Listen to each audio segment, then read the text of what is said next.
I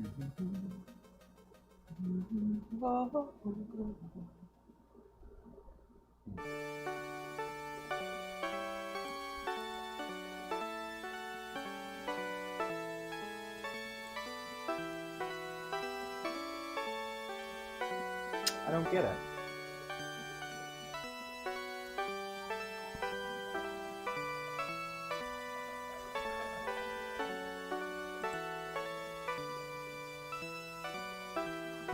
This is so bizarre.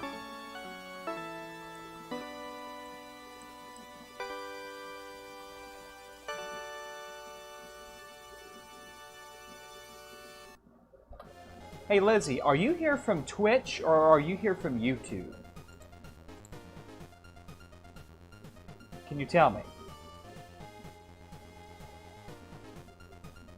I'm so confused right now. You're here? Okay, so my Twitch stream is up.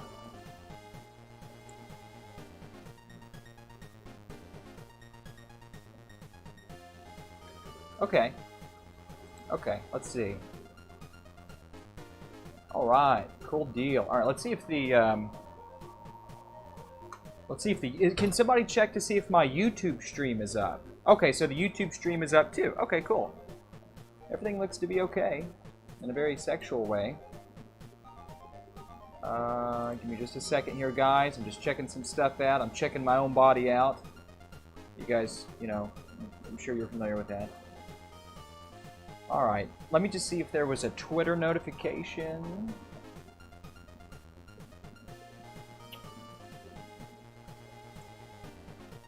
Oh my god, that hype train.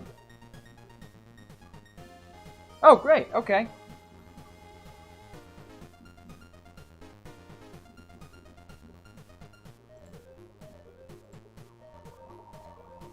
Just a second, guys.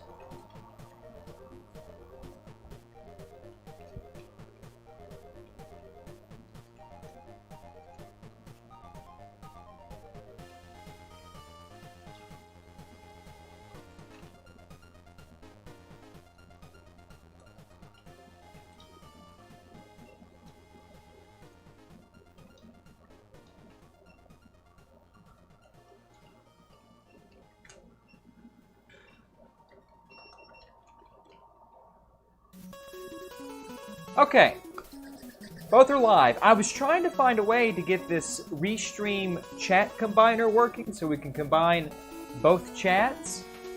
Sorry guys, give me just a second here.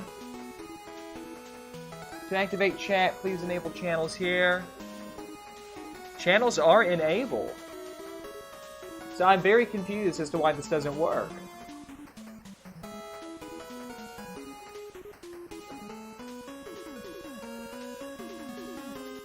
Alright. Oh well. Let me do this real quick.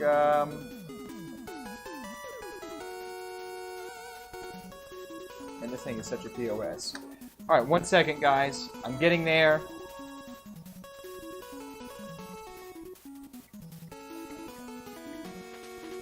Hey, oh, hey, Dario, are you in here? Hey, Dario, can you do me a favor? Can you go in, Dario, go into the Discord and send an @everyone to everyone and tell everyone that I'm streaming all over the faces of young men and women. Alright guys, sorry about this. We're getting ready. I'm getting ready. We're going to get started. Give me just a moment.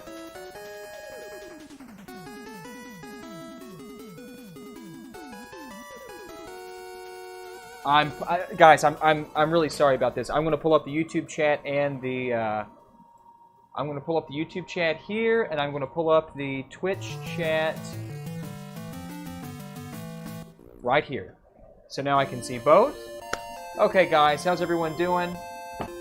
I think I see both chats now quite well. Little impromptu stream. We're going to be doing some streaming, not scheduled, not anything like that. We're just going to have some fun. We're going to do some sexy soldering to this old and aged front loader. Look how yellow we are here. Alright, let me just make one little adjustment here. But by the way, guys, tell me, is the how is the audio? Is the music too loud? Is my voice too low? I need to know these things.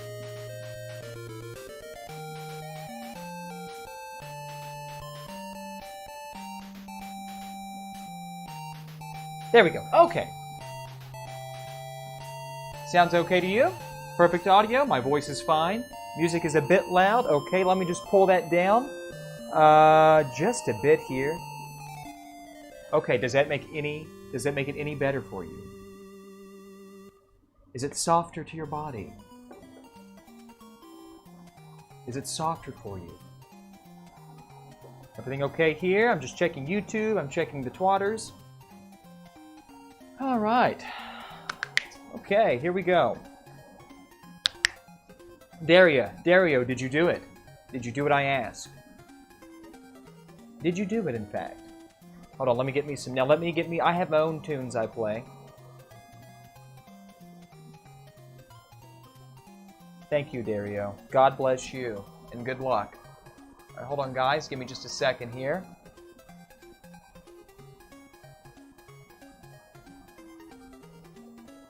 I'm just going to put me on some porno music that I've been archiving and collecting.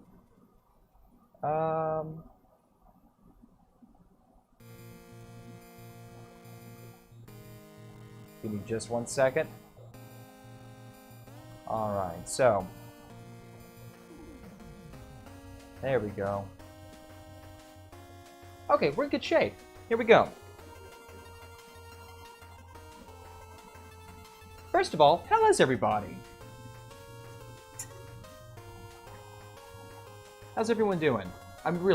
We've not talked to each other in a long time. It's been a little while. I'm curious. Is everyone doing okay?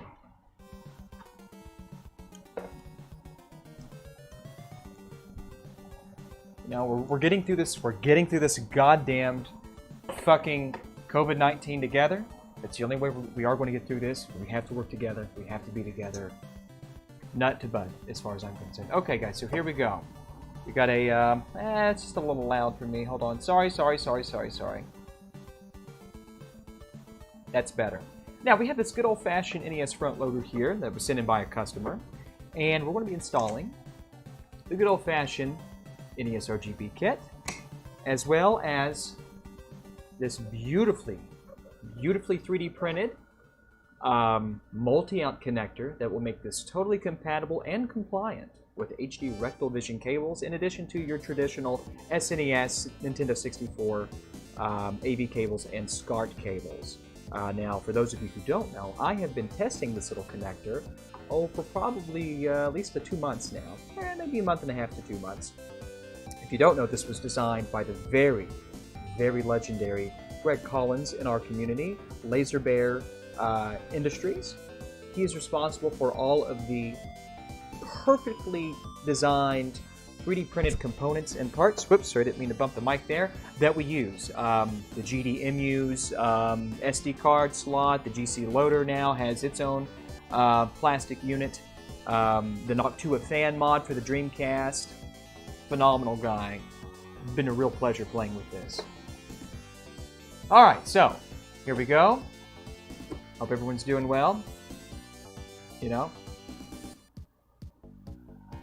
Just checking out chat here, guys. It's hard for me to keep up with everything. Alright.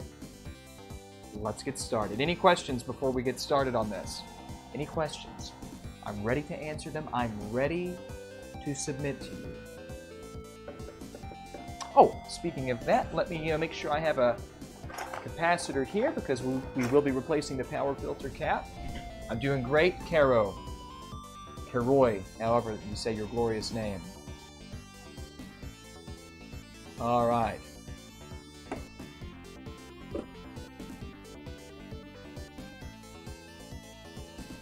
What do you think of Mako Soldering? Who the fuck is Mako?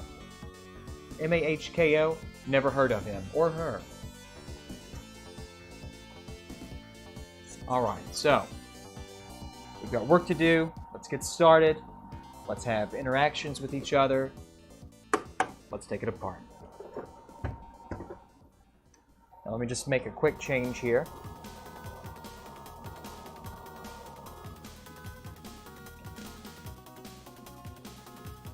Okay.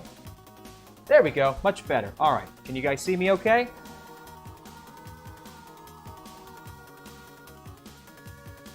Let me just sort of pull everything down a little bit here. Okay, there we go. All right, so let's start disassembling. It's been a while since I've done this on camera, so bear with me. Here we go.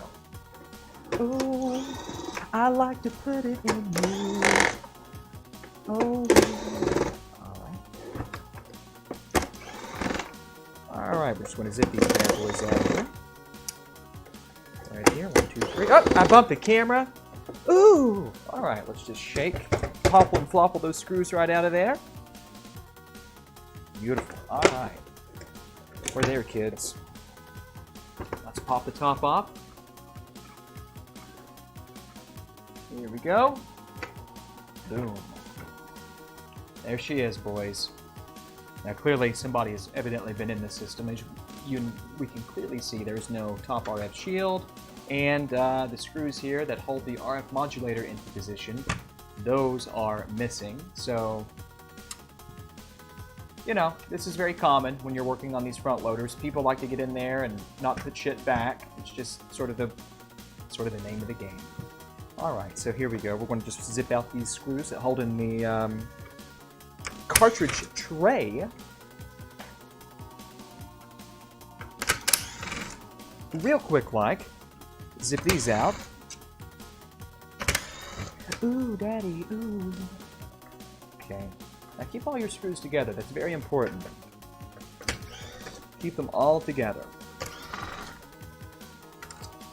This is always funny. So, like, you see these screws? I'll tell you what. Let's go ahead. Let's go ahead and bring this down just a bit. That's probably pretty good. Okay. Okay. Now we can. Now we've got a little more. We've got a little more close-up action here. Now you see these screws right here. Now naturally, what's supposed to populate this area is an RF shield. So when people remove the RF shield, there's no real reason to do that. They thread these screws back in. There's no real reason to. If you're going to take the RF shield out, just leave these screws out too. Just do it. Just do it. All right. Maybe I went a little too far. That story of my life. Ooh! Oh! All right. So let's just go ahead and zip those out, and we'll just disassemble this NES. Okay. Now that should just come right out just like that. We will move the cartridge tray over there. We'll pull power, second player, and first player controllers. Perfect. We've liberated the board. I'm going to put the board over here because now, at this time, I'm just going to go ahead and I'm going to make the hole for our multi-out. And Greg is also, in concert with his multi-out connector, Greg has also designed a little nice cutout template, which makes this very simple. See, like this. So what I'm going to do is I'm just going to line this up where I want it. Now, I like to put it about right here. Okay, and I'm going to hold this down. I'll pull out a Sharpie. I'm just going to stencil and trace this down. That's all I needed. That's all I needed. All right, now I have to do this off camera because I have to be able to see this. Okay, so just bear with me and bear with the noise. But I'm just going to take my Dremel and I'm just going to follow the line. Why? Because I'm a real man. Or am I?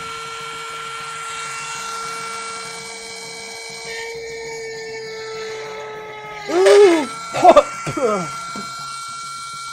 Oh, Daddy, no!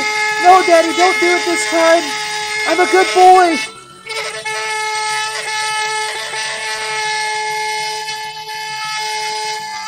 Take your time.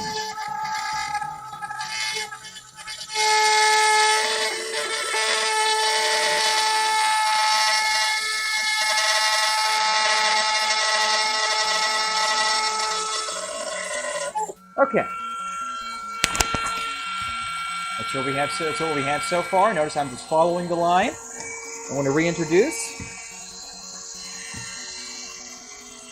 Now maybe you can see this.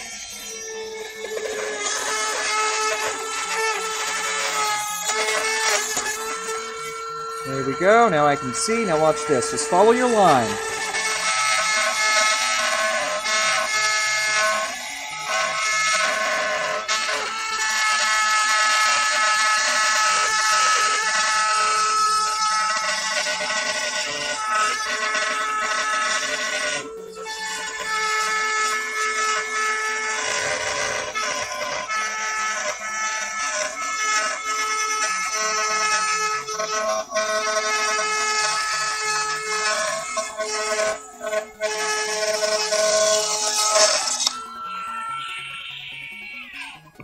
Beautiful. Now, all the gummy stuff, we just...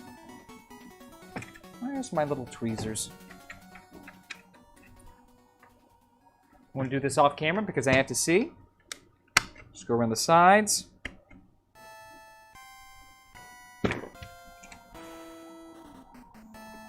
Uno momento.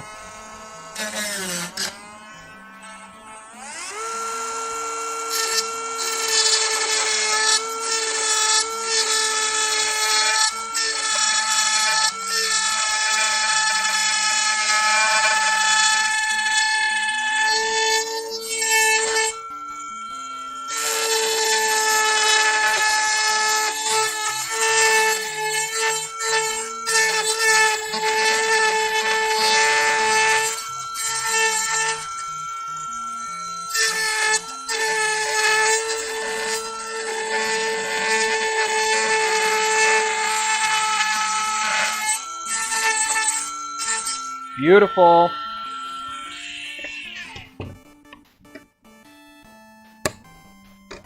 Okay, now we've got a rough cut there. We followed the line beautifully. The only thing we need to do to square this up is pull out our file. I'm going to make a few quick passes, and this will look really nice. I'm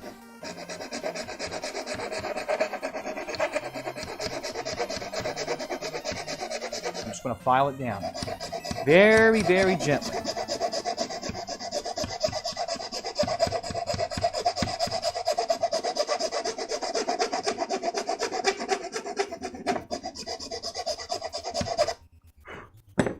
See how nice our edge is becoming here on the bottom? Beautiful. Let's just bring this file up to the top, still staying within our line.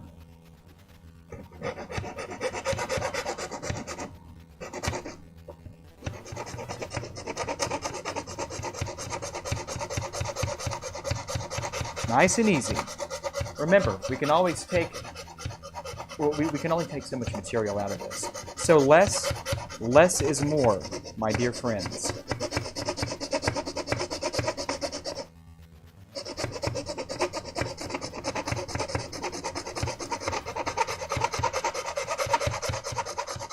It's always nice, it's always advised to stay within that line so that when you come to do the finish work, which is what we're doing right now, you have plenty of material to work with, to remove. Because I like a nice, tight fit with my multi-amp. I want to make it nice and tight. I don't want it to be loose in here. I'll show you what I mean in just a moment, right after these messages.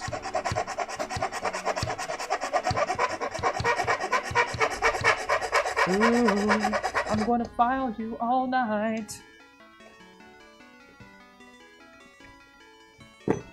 Okay, let's start cleaning out some of this material so I can see. Yeah, we're looking really nice. Let's just hit that just a little bit more.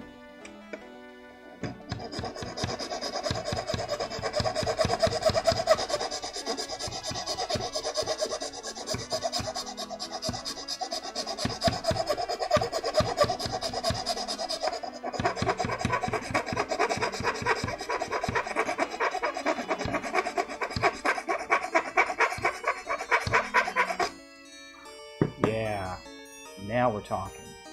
All right, I'm just going to pull this down. Just do a little bit more on the top here.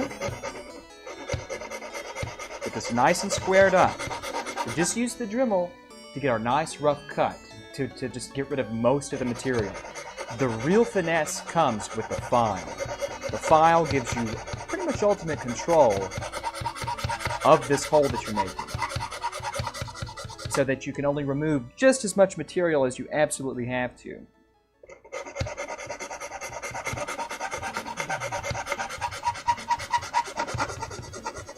There's a certain amount of skill that comes with this too. It's just not a matter of getting in here. You kind of have to learn to look at things while you're doing this.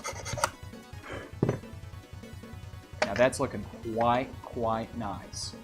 Now let's just go ahead and see how close we are. This is still going to be quite tight indeed, but I'm going to go ahead and just jam this in with all of my magical powers. Now look at this. See if I can sort of get this in frame. This is what I want. Okay, see, here's the corner. Now look. Look, look, look. It's just barely going to go in there. I need to back the screw out. Whoops. My bad, guys. Hold on just a second. I gotta back the screw out. This will take just a second. I want to back it out. Back that ass up, Dario. Sing it. Somebody sing it. Here we go. Oh, I'm a sexy man. Ooh. Okay, there we go. Man, that goddamn Greg Collins is a fucking genius. You're so lucky to have that guy, I'm telling you guys. Go support him. Laser Bear Industries. Go find his website, LAZERBEAR. Go find the guy. All right, so anyways, back to what I was saying. So we have our hole here, right? Look, it's pretty nice and square, but look, see how that's just getting tight? It's getting tight around me. So what I want to do is, maybe that's just enough to jam it in. I don't know. Because I want this to go in, when I put it in, I want there to require some force to shove this in there. When we shove it in the hole of justice, I want there to be some force. Now see, we've got it kind of started, but look how tight this is. Seriously, look how goddamn tight this is. Now I'm going to take my hand,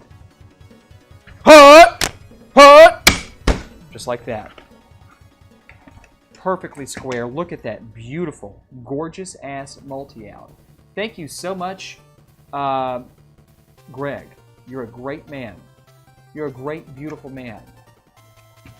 Okay, let me just drive that screw back in there before I forget. Right here. Okay, here we go. What do you guys think about this multi-out? I mean, really, what do you think of this? Isn't it just gorgeous?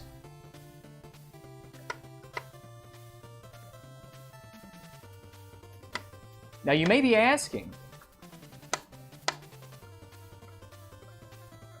you might be asking yourself, what's going to hold this in?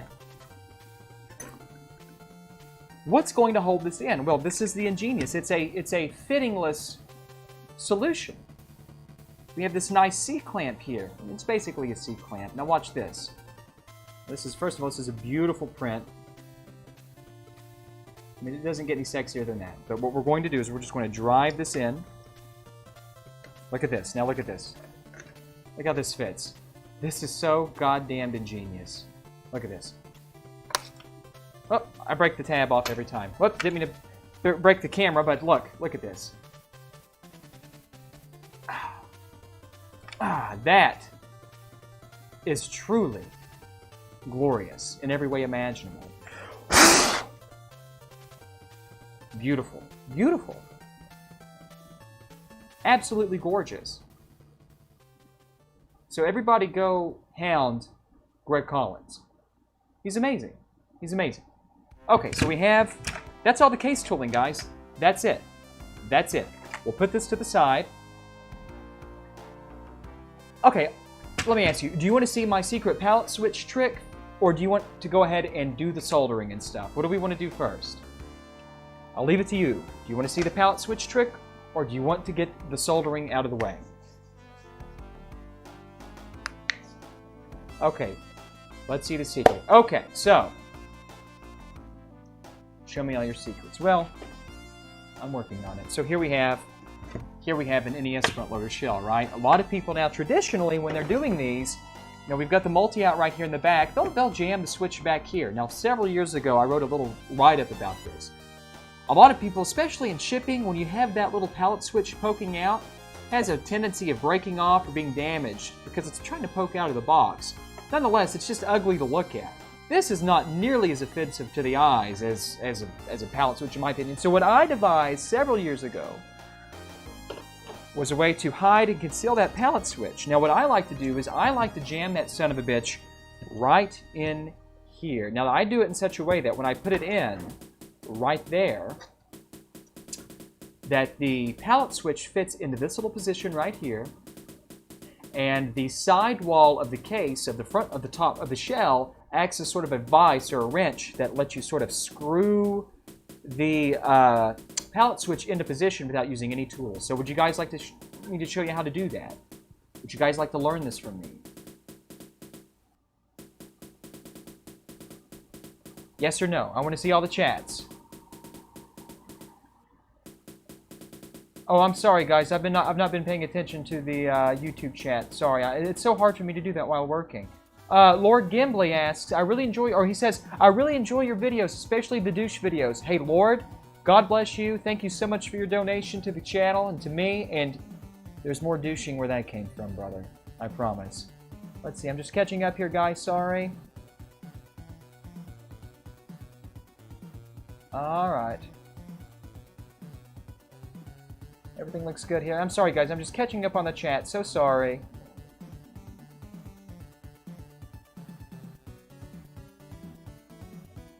Okay. Here we go. Let's get to it. Now, I'll back this out.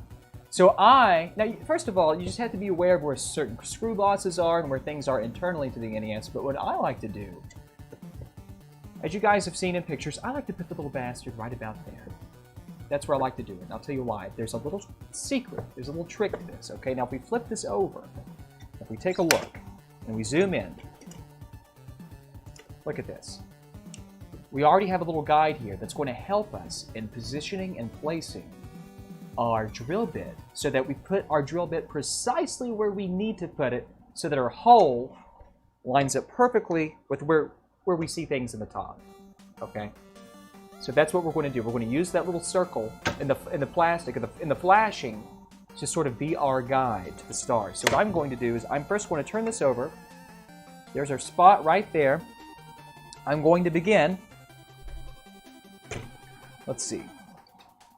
Yeah, okay. I'm just going to line this up. Now I'm going to begin. There's our spot right there. That's pretty good in frame.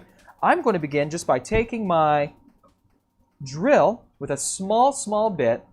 I'm just going to come in here just a little bit. Just like this, okay? Watch this. Nice and easy. Make our little pilot hole, okay? Nice and easy. Don't put pressure down on it. It's a small bit. There we go. Look at that. Now, let's move the debris out of the way. Now look, we've got our beautiful little pilot hole. Not necessarily centered. It's more, I've skewed it slightly to the left. Okay, now I'm going to take my larger bit, which I think this is a...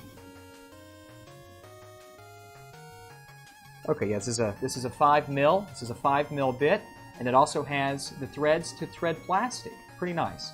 Okay, so I'm going to go ahead and pull that out, and I'm going to step this up. So to make this hole really clean. So that, whoa, let's see, where am I? Where am I in life? There's our little pilot hole, right? Well, here we go. We're going to center our bit right in that pilot hole like so. Now take your time, nice and easy, nice and easy. Nice and easy. All right, we're through. Now it's going to thread it for us. So hold it very still. Put it in. Okay, back it out. Just like that. Okay, now let's look at the top here. Now look at this, guys. This is where it's super important.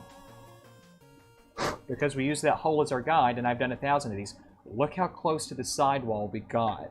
Look how close the diameter, the side, the edge of our hole comes to the side. That's for a reason. Somebody asked me on Twitter, are you using the sidewall of the plastic to sort of be your wrench as you screw in the pallet switch? Yes, that is precisely what I'm doing.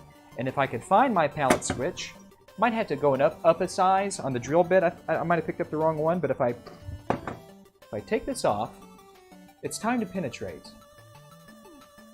Okay, we're going to penetrate each other later tonight, but right now I'm going to penetrate this gentleman's NES. So I'm going to take this. Okay. Watch this. 1, 2, 3. Now look at this, because look, this is where the real beauty comes in. Don't worry about that locking washer right now. I don't like to make my holes for switches like this larger than necessary. As a matter of fact, if I can just get an angle. Do you see the threads in there? See how I threaded this? The plastic is going to be just as responsible for anchoring this switch into place than the nut that we're going to place in the top. Okay?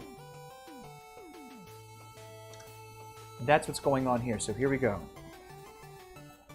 1, 2, 3. Whoa, whoa, whoa, whoa, whoa, whoa. Hold on, let me get my lock washer back on there. Oh, Daddy, please don't do it to me again. I was a good boy. Okay, here we go. So 1, 2, 3. Now my hand might get in the way a little bit here. All right, so watch this. I'm just going to start screwing this in. I'm threading it. I'm threading it. Look at this. Look how nice this is. See? See? Ah, it gives you a little resistance, but that's good. Okay? The nut that we put on the top, that's just the icing on the cake. But before we screw this all the way down, I just want to show you something. Now when you're putting this in, make the plastic come... Oh, you know what? Let me clean that up. I'm sorry, guys. I didn't see that. Let me clean this up real quick. Hold on. Just give me a second here. Let me just come in here and sort of... There we go. Clean that up just a bit there. Get some of that, those nasty juices out of there. That's a boy. Much nicer. Okay. Now, when you're threading this in... Let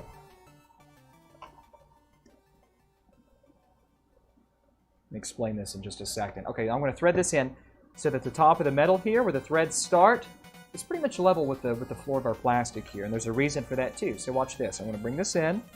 And you saw me. I'm twisting it. I'm just threading it in.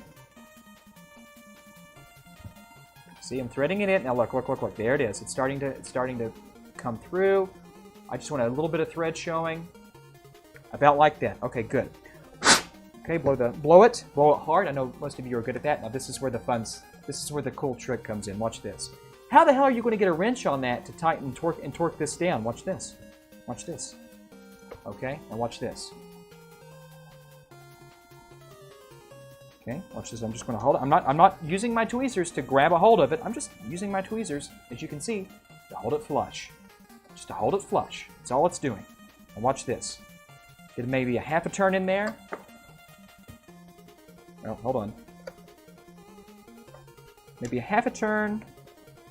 Just like that. Well, if I could see. I can't see. The camera's kind of in a weird way because I have to look to the side to see, but let me just try that again. All right, there we go. All right, Daddy. Are you ready for me, Daddy? Oh, I was born ready, bitch. All right. I hope you're ready because I've been a bad boy. Okay, there we go. Now, it just takes a few turns to get it started, okay?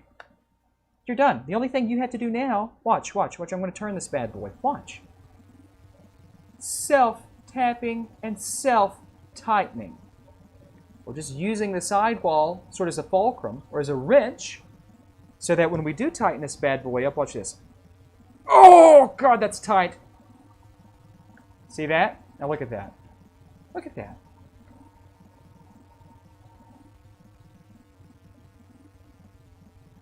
Now, someone's asked, so I get asked this a lot, like, how do you do this? Like, how to articulate this? You pull out the calipers every time you do something like this. Well, you guys just saw me do this live. You saw me I showed you the hole and the flashing, right? Just like, let me zoom out here a little bit. See, I use that as that's like my reference designator, right? And we came over here, and we made a small pilot hole. And look how accurate you have to be there. I just want to show this off because a lot of people don't realize that. If you were to look at that, what would you say? What would you say my level of accuracy was to get this precisely lined up like that? What would you say that is? Maybe I don't know, maybe a quarter of a millimeter? Maybe?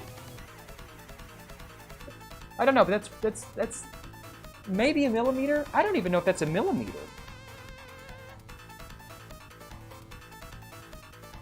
But at any rate, it's the little things like that I can show you this, but this is just something that takes practice. Like, ideally, you would probably take the top flap off here and you would go from the top down, but I don't because I've done hundreds of these. I just wanted to bring that out. But at any rate, what do you guys think about that? What do you guys think about the hidden pallet switch technique? Out of sight, out of mind, you don't see it. What do you think? I want to know. Let me ask the chat. Guys, what do you think about that? What does it mean to you?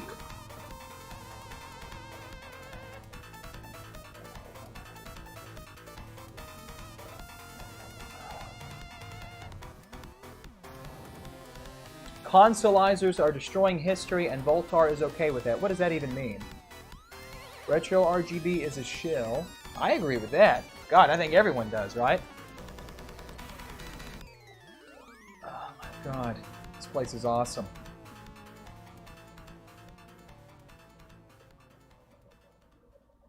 I'm sorry, guys. I'm just checking up on chat. Thank you. Thank you so much.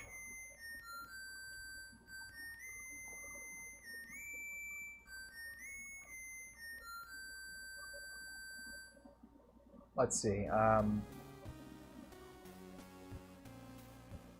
Okay. I'm sorry, guys. I'm just trying to catch up on this stuff.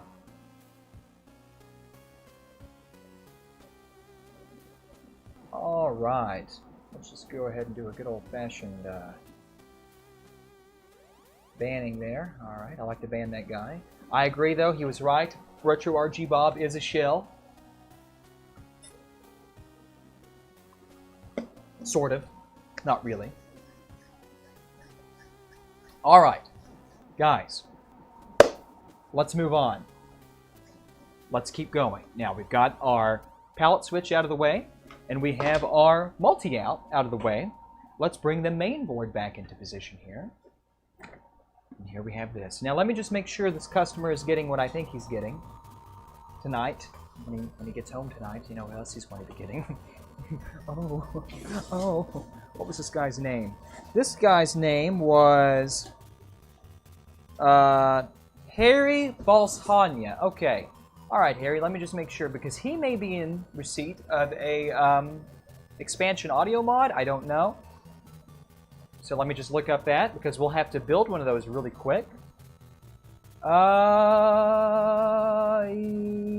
Yes. Okay, guys. Cool deal. So, let's see if I have a prototype here.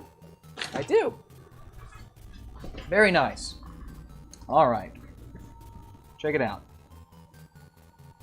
It looks kind of small on the camera there. All right. Let me just see if I can't. Whoa, whoa, whoa, whoa. We're going to have to do some serious zoomage here, right? All right. How about that? Whoa, whoa, whoa, whoa, whoa. I'm going crazy again. Wait. God damn it. God damn it, Bobby. That should be okay. Let's see. Can I... Hold on, guys. I'm sorry about this. I'm having difficulty. That's better. Okay. That's more like it. All right, now I'm going to lift this up. I'm just going to adjust the camera because we have to build this thing. All right. Here we go. Okay, I don't know, guys. Can you see this? Is this visible? I'm trying to keep the light from bouncing off of it. Okay. Expansion audio mod. Really don't want to explain it too much right now, but I'm just going to assemble this. I need a few components.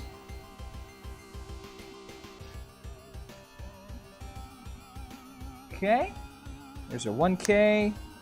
And I'm not really decided so much on the attenuation because audio is subjective. It's whatever sounds good to you.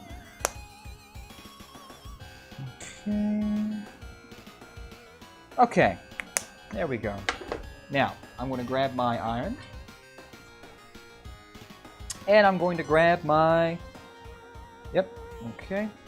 Now, guys, this is really far away from me, and I have to be at least 30 feet in front of it, or above it, because of the way the camera's situated right now. So this might not come out very nicely. Alright, here we have it. I'm just going to go ahead and tin these up a little bit. God damn it, do you see what I'm saying?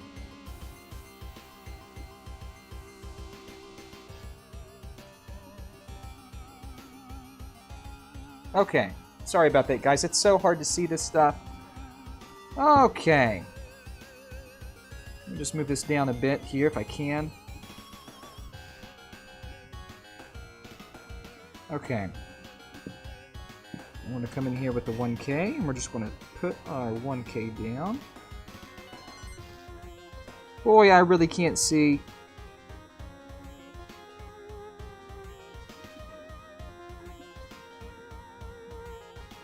Okay, that's not bad. I can live with that. Alright. God damn it, I fucking...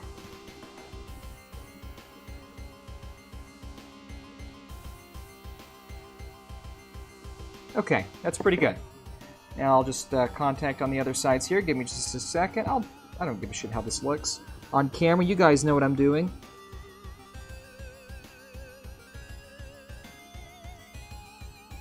Okay.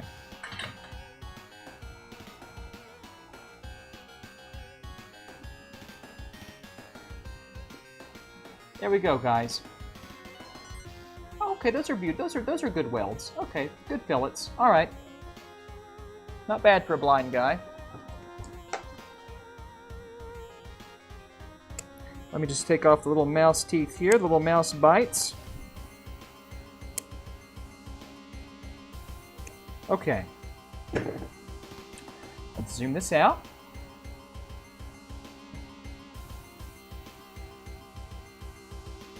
All right. Hold on just 1 second, ladies and gentlemen. I want to check one quick thing here.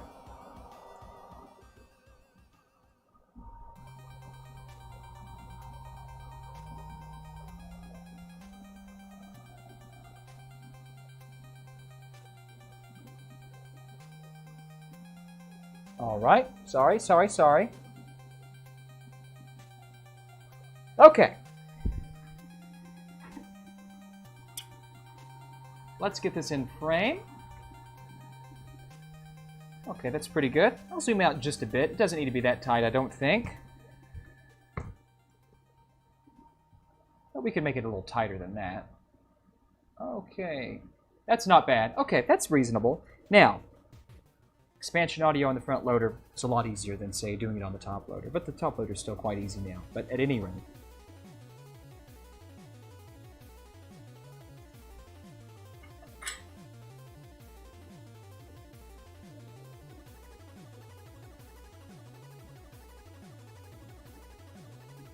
That's it.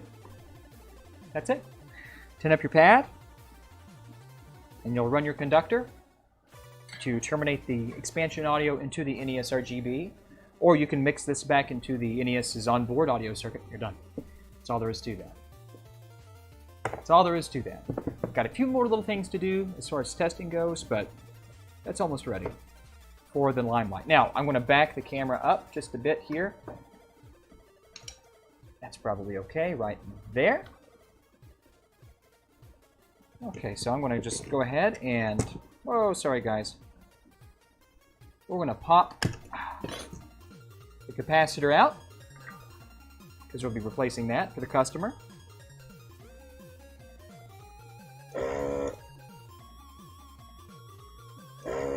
Perfect. Okay, just literally just falls out. That's all it is. Alright, now I did have a replacement cap here somewhere. Oh, here it is, okay. Now, people, I get asked a lot, too, about this. Like, how do you know which the correct polarity for the cap? Well, it's right here. See the stripe? It's the negative side. And you can see there's a little bit of cap rod in there. Not anything really worth getting into. I mean, it's okay. It didn't really explode in there, so that's fine. Harmless. Absolutely harmless. There's our new cap.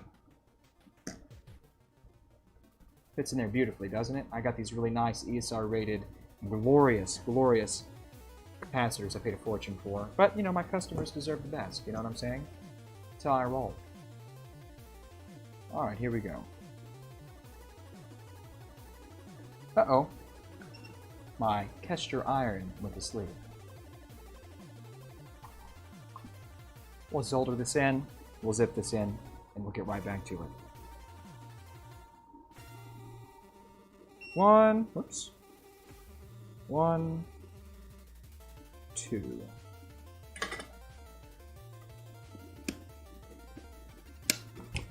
Yeah, a little solder burr there. Nice and clean. Put the plate back on. All right. Now, the hard part for most people. Removing this. Removing this. I hope you're ready. I'm ready. Are you? Let's do it.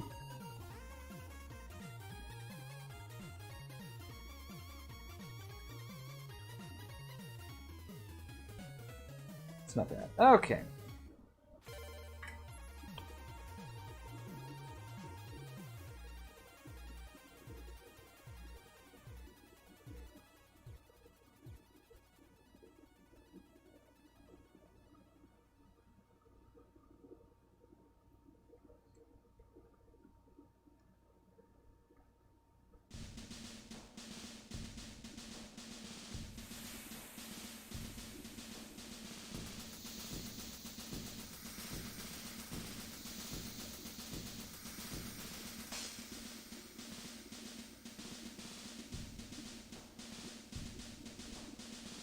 Line down the line, just like that, Daddy. Okay.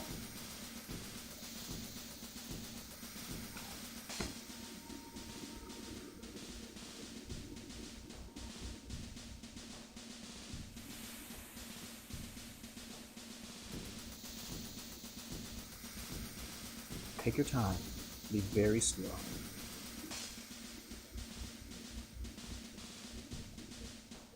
Watch what happens if you speed. Watch. You see this a lot. Oh, look at me. I'm speeding. I'm drag soldering. Watch me. Oh.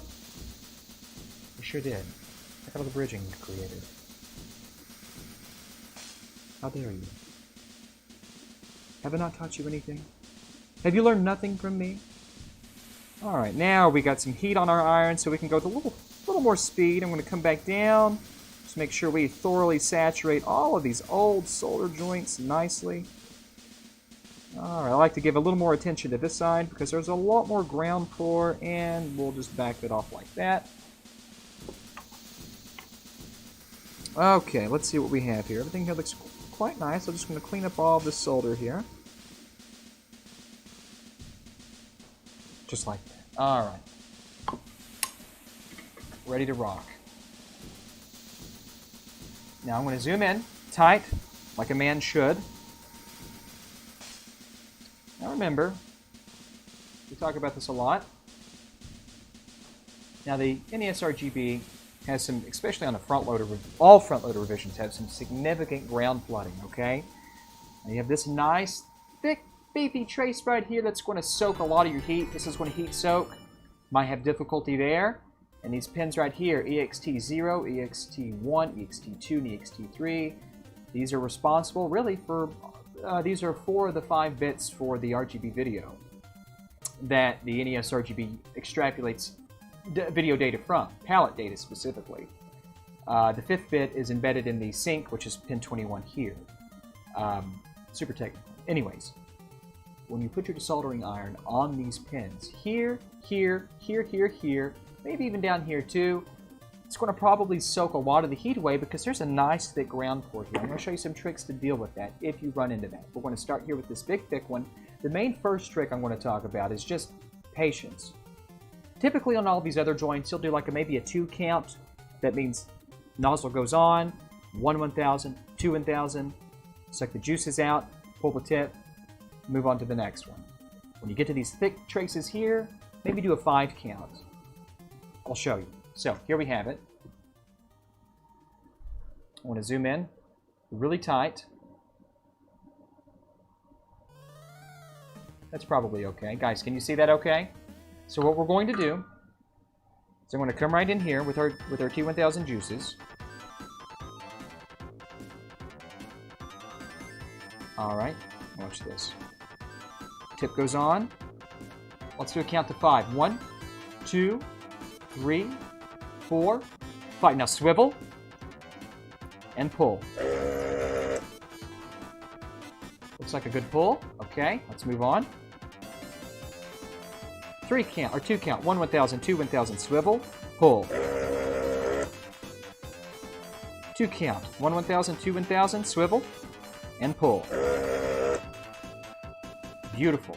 Absolutely clean. Look how nice that looks. Now we're getting ready to get into our thick ground pour traces, okay? Just right here. 1, 2, 3. Now look what we're getting into when it comes to number 4, 5, and 6, and 7. These 4 are attached to this ground flood here because these pins aren't used on the NES, so they're tied just to a low logic state. In other words, they're tied to ground. So we'll have to do a 5 count, okay? Let's turn this back around. Let me find my finger. That's what she said. Okay. Let's focus in nicely. Okay, that looks pretty good to me. So let's bring our tool in. Just like that. Okay, now let's be patient. 2 1000, 3 1000, 4 1000, 5 1000. I might even go to 7. 6, 7. I want to do a nice swivel, and we're going to pull. Good pull. Okay, let's do it again. We'll do a 6 count. On the joint, 1 1000, 2 1000, 3, 4, 5, and 6. Swivel and pull. Very nice. Okay, now another thing, when you're putting the nozzle onto these joints here, you're not pushing down, you're not putting force on it, you're letting gravity do the work for you. Don't ever apply pressure to these joints.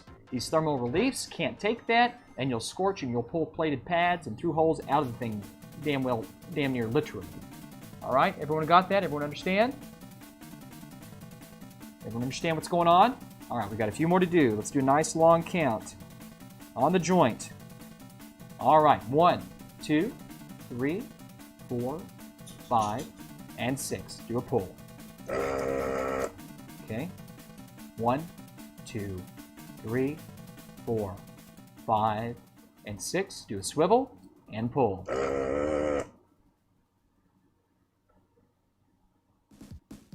Beautiful. And if you really want to know if you've got these cleared, the best thing to do, if I can get this cord out of the way.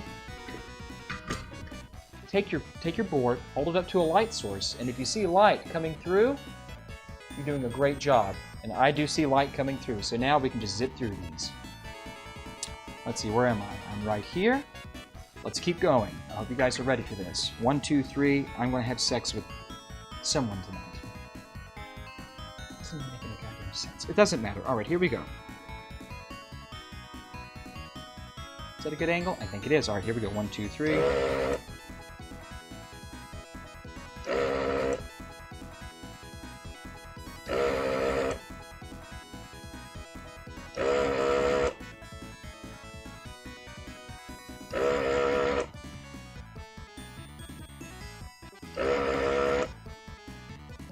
The swivel is the most, it's a very important component to our procedure here. And why is that? Well, the swivel is going to help us ensure that we're removing all of the residual solder off of all of the walls in our plated vias, which that's what these are.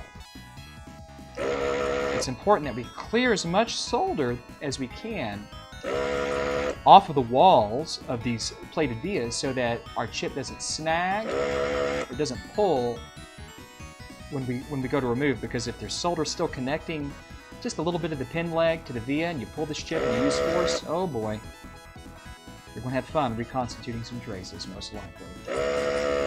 Watch this. Look how beautiful. Look how beautiful. We're just going to move up here. Now look here. Look at this trace right here. See the ground pour?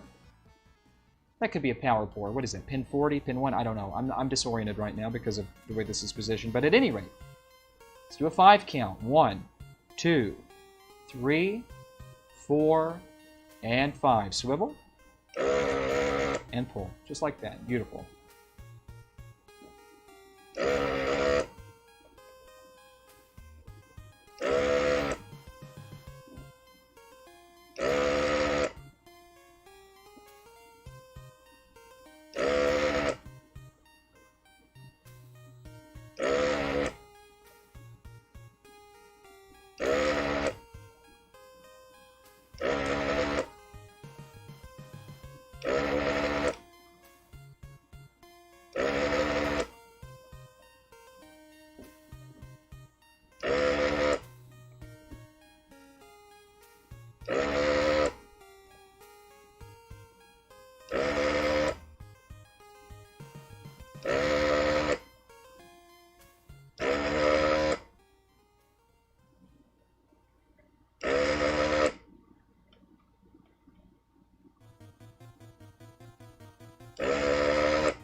Two more, guys. 2 more.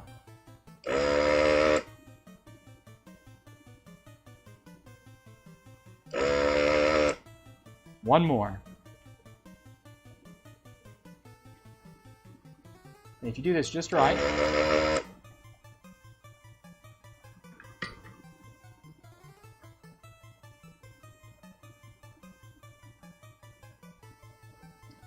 Pull it over.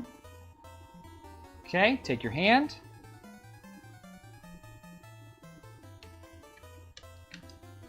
Just like that. Effortless. That's the way you pull dips off of a front-loading NES's mainboard. Alright.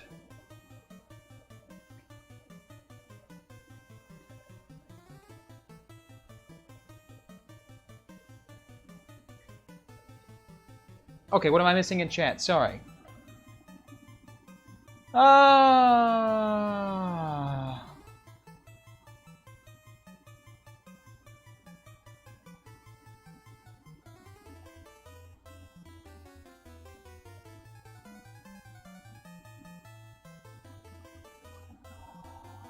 Just a second, guys. I am so sorry.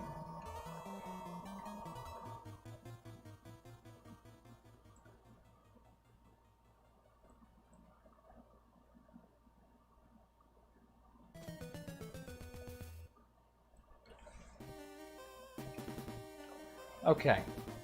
Now, that's PPU pulling, okay? That's one of the main dilemmas that people face when they're trying to do their own NESRGB install, because quite frankly, that's something that's not trivial if you don't have a lot of experience with this.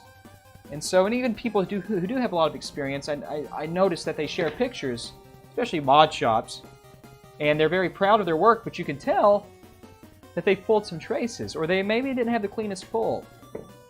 And it's just all about the preparation. It's all about the prep work that you do. All that extra 3 minutes of time that you have to spend to prepare this, to do what we just did, is worth it if it means you get an effortless and clean pull. Okay, so I'm going to just impart that upon you. All right. Now, I want to move some caps here, sort of just start bending them down a little bit. And I might do this off camera a little bit here, but I'm just going to take my iron here. Okay, I'm just going to see what I'm doing. I'm just bending some caps down because the NESRGB kit has to live here. I'm just going to bend them down so they're not in the way. All right. So who of you? How many of you guys are going to watch us on the?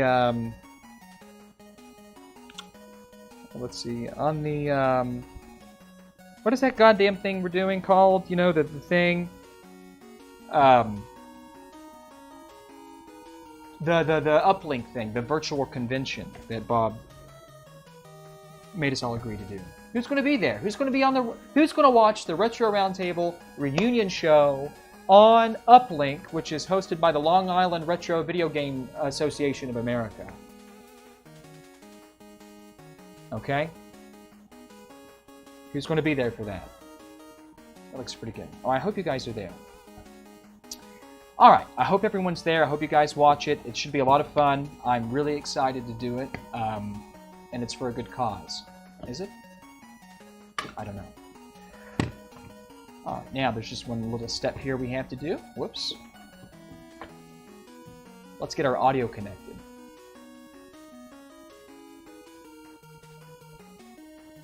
Because we'll be using the NESRGB's audio circuit, because it is vastly superior, excuse me, and we'll also be piping in our own expansion audio. So let me just crack these up here. Let me clean my tip off.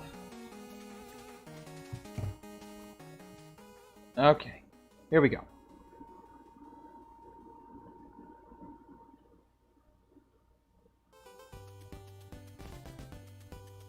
Just like that. Beautiful. Okay.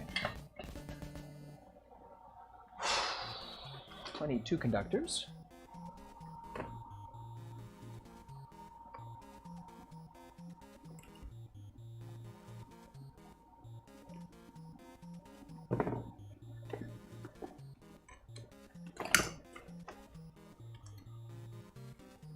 And I need my wire stripper. Sorry guys, I'm doing this off camera a little bit here.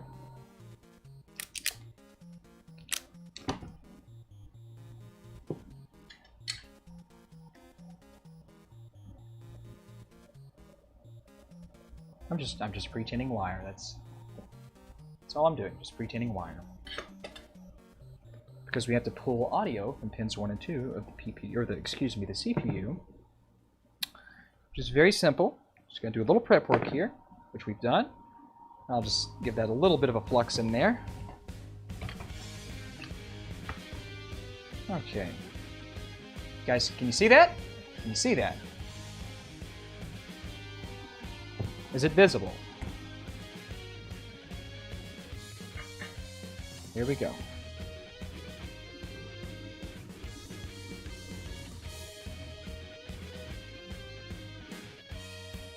Just like that. Just like that. All right. All right. We're there. Beautiful. Okay, so that's basically all the prep work here. We've got everything done. PPU's been evacuated. We've got our expansion audio situated. We've got our onboard audio. We pulled all the caps down. We've replaced the power filter capacitor. Let's start assembling the kit. So what I'm going to do, in just a second, I'm going to start to work on this a little bit here. Okay.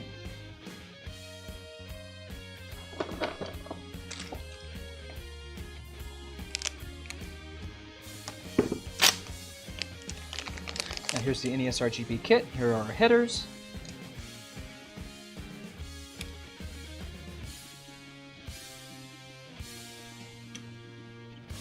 And I need a little spacer because I hard fix this in. I do not install sockets because these sockets, quite frankly, are just garbage. No offense to Tim, but they're not very good. And I've had a lot of people since I've been doing these since 2011, late 2011.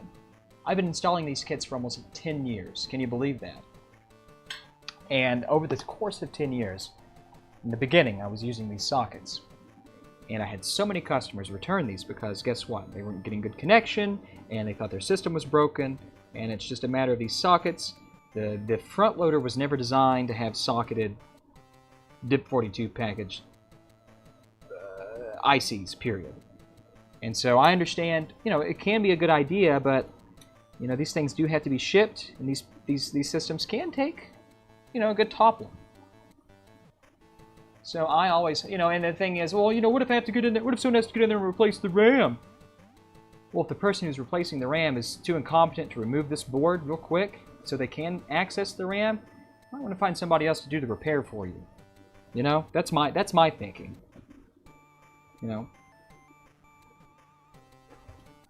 Guys agree or disagree with that? What do you guys think about that philosophy? You know what I'm saying? It's like, my God, if your repair person is going to be that burdened by a socketed or an unsocketed NESRGB kit, boy, you've got bigger problems that I can help you with. Okay, so let's see. Let's just zoom in a little bit on this. Now I'm going to go ahead and set some jumpers here. I don't use the external regulator for the front loader. Several thermal analysis and power analysis tests have been conducted over the past several years, and it was determined that the regulator, though not a bad idea, is not necessary. That the little bitty heat sink on the front loader is more than capable of handling the additional current load and power heat dissipation of the NESRGB kit, and that there's real no reason to do that. I'm just going to get things ready here.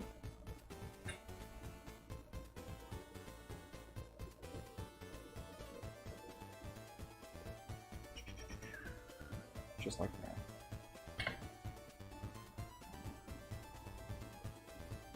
Okay, I'm going to just post this up right here. I'm going to lock my 4 corners in. That's the way I like to start. I lock all 4 corners in just like so.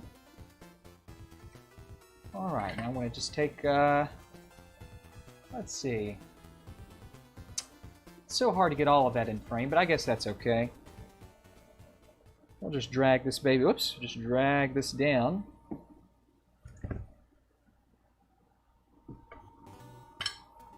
All right, here we go.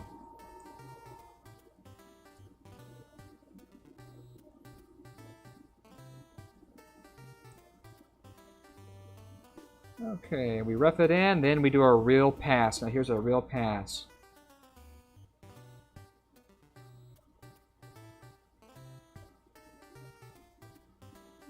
Just like that.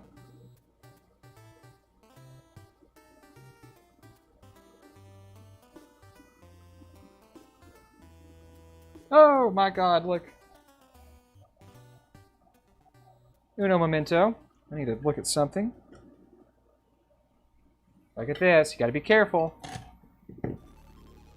Where's my finger? Right here. Check this out. Look at that. Look at that nasty bridge.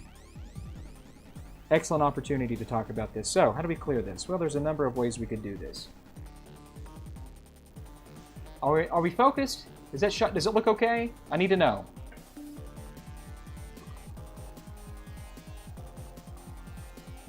Crystal clear? Okay, is it zoomed in enough? Okay, so we've got a little bridge here. This is just a voltage translator. I want to flux it up a little bit. I have a super clean J-series tip. Okay, let's see if we can't just work this out the old-fashioned way.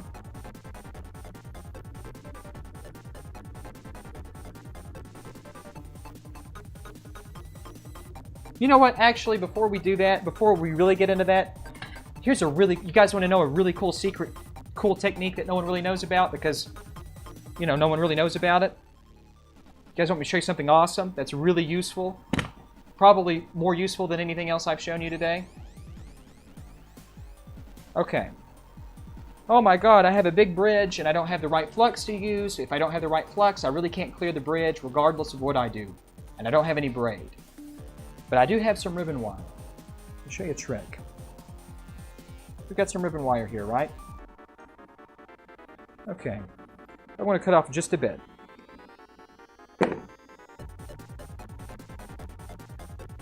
Here's a ribbon wire. I'll use my wire strippers. Watch this. That's it. That's all I need to do. Now watch this. Now I want you to pull maybe an inch or so. Keep pulling, keep pulling, keep pulling, keep pulling, keep pulling, keep pulling, keep pulling. That's good, that's good. Maybe an inch. Maybe 3/4 of an inch. And watch this. Rotate, rotate, rotate, rotate. Keep pulling.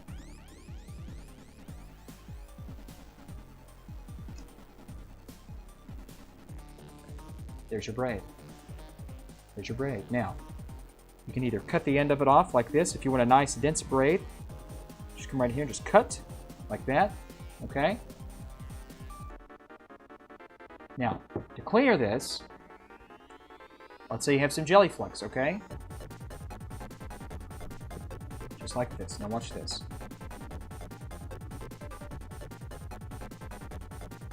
How are we? Are we pretty focused? Can you guys see this?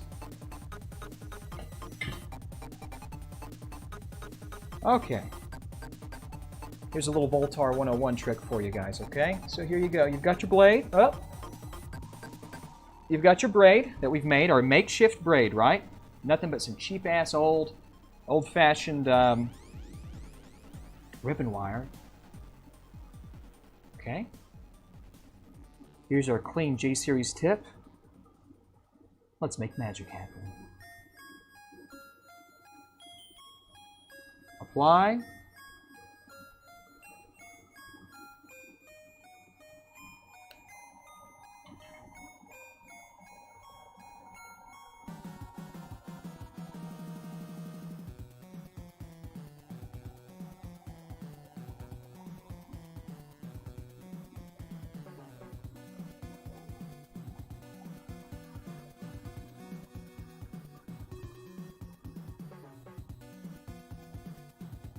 How about that? And what did that cost you? That cost you about 2 inches. About 2 inches of ribbon wire.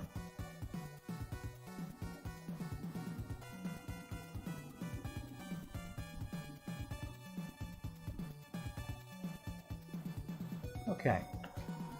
And as you can see, beautiful fillets, chip is intact, still soldered down beautifully. That's all it takes. That's all it takes.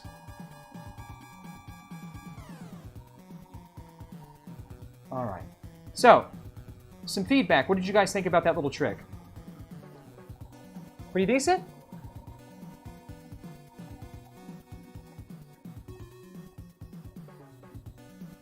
What did you guys think about it? See, I like to show. I love it when little mistakes like that happen, because all they are simple opportunities to show you guys really cool things that I could never think of to show you until it actually happened. Until there's an actual need for me to go into detail, and there's an actual need for a certain technique to be exercised. So I hope that was nice. I hope everybody enjoyed that. God bless America. Let's keep going. What do you say? All right, so back to it. And if you want to know why I have this like tools here under stuff, it's so that I can skip the light off. See, because if I don't do that, I can get a shot like this. But if I skip the light a different way, it just makes the shot a lot more legible, I guess, to see. All right, so let's just zoom in. Let's just nail this side into place.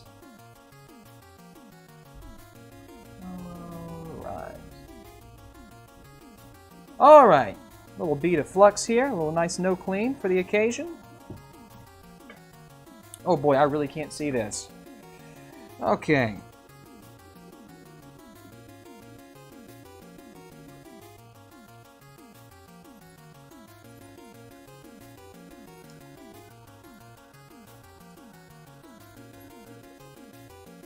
Boy, I'm blind as a bat. I literally can't see what I'm doing. I'm guessing.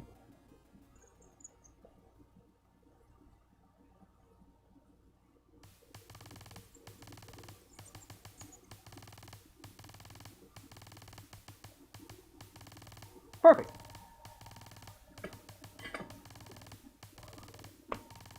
Okay, board is done. I'm going to move this to the side real quick. Whoops, sorry, didn't mean to bump it. And we've got our board here. I'm just going to take our PPU. I don't even want to socket the PPU. There it is. Turn it upside down, solder into position.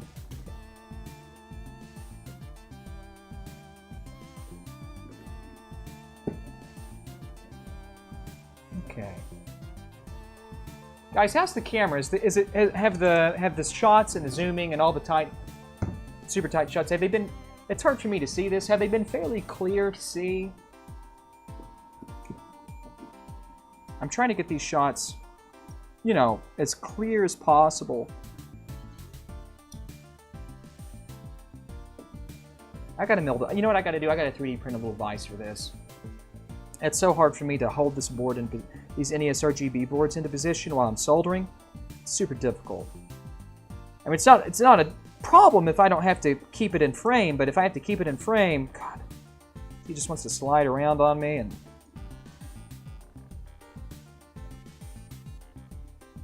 it's just no fun to deal with.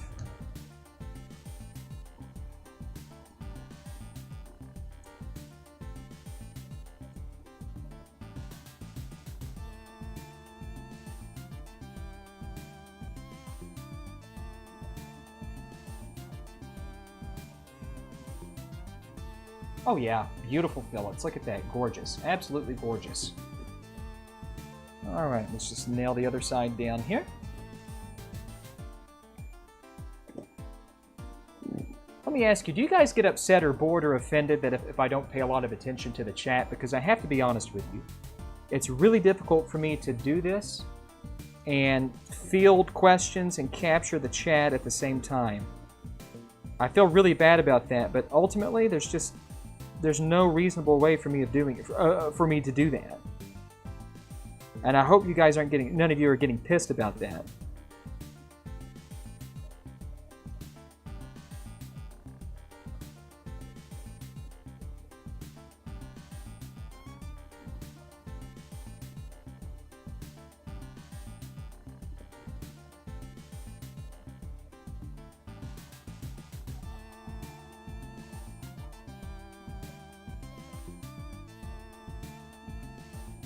Because I read a few comments were like, why don't you tell people like when you're working so we don't, you know, or why don't you say that you need to focus? Like, well, the problem is guys, I have to focus the whole time until unless we're at a little break or something.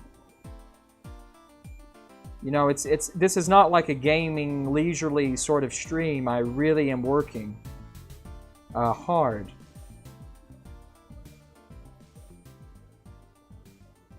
Beautiful. Okay, let me just examine these fillets.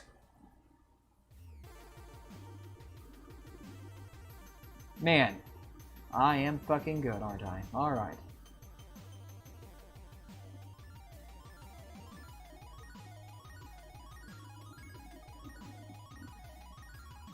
Are you still using the T12 soldering stations? I bought one of those because of your recommendation. I could ask that a whole lot, Lord Gimbley, and I thank you for asking that.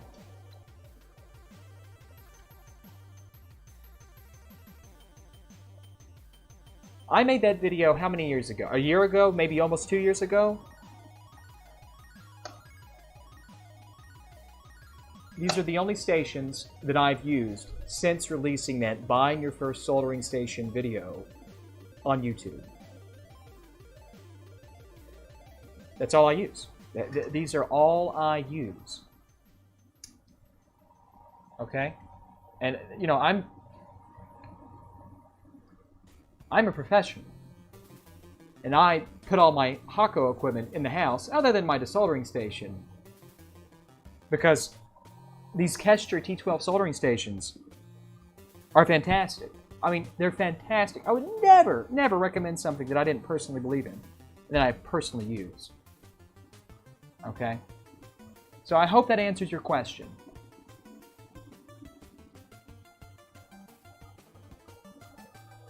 Wish they made a micro pencil for it, Voultar. Well, they do, Travis. They do make a micro pencil for it. They also make a micro penis, but we're not going to get into that. Let me see if I have it over here. Oh, Jesus Christ. Oh, ow! I'm looking for something. Just hold on. They do... Oh. I think it's down here. So, I just want to show this because somebody asked.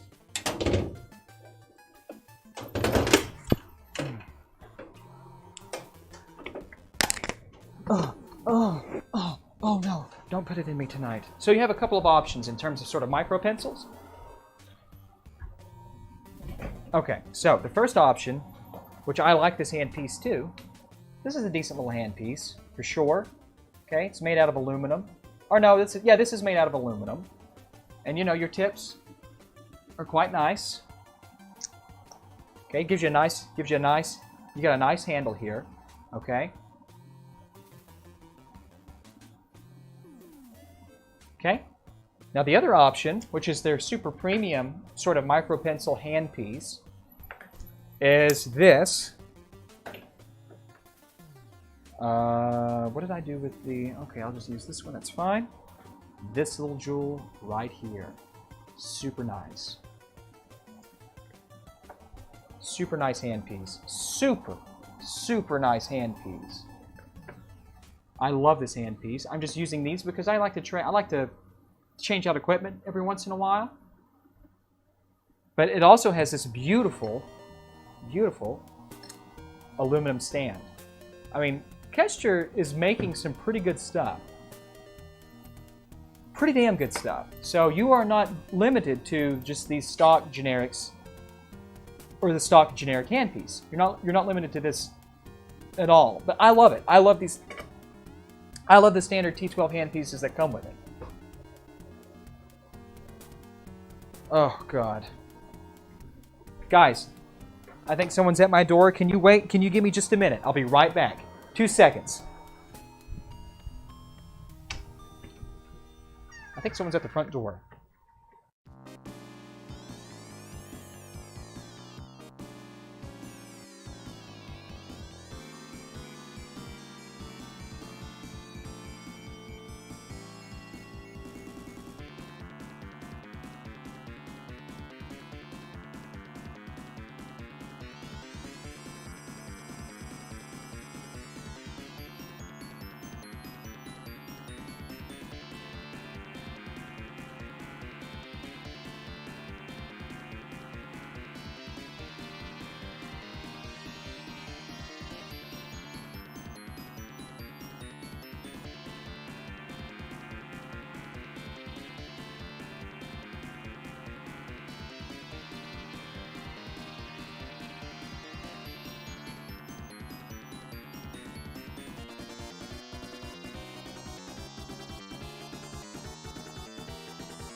There, okay. Alright, Grandma.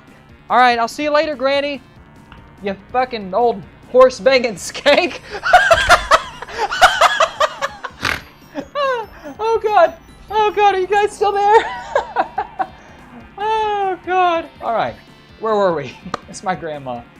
Where were we? Sorry, guys. Where were we? Where were we? Oh, okay. Now,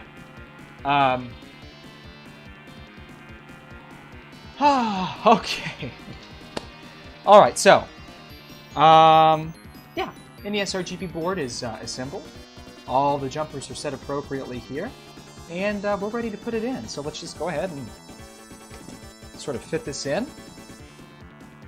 All right. Easy does it, just like that. Now I'm going to go ahead and sort of put our expansion audio conductors in approximate position, because I'm going to go ahead and trim these down. That's probably pretty good right there. Okay, so you can see I'm just trimming them down. And then I'll take our wire strippers here, just like that. Very good. Now I'm just going, you probably won't be able to see this on the camera too well, but I'm just going to go ahead and tin these two conductors up.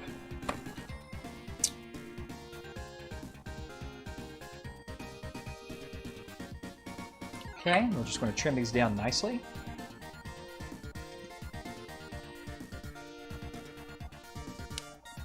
Just like that. I'm going to zoom in a little bit here. Perfect. Okay, let's go ahead and let's just tin up A and B. So we'll just do the output 2. Just like so. All right, there we have it. I want to lift the kit up. Okay.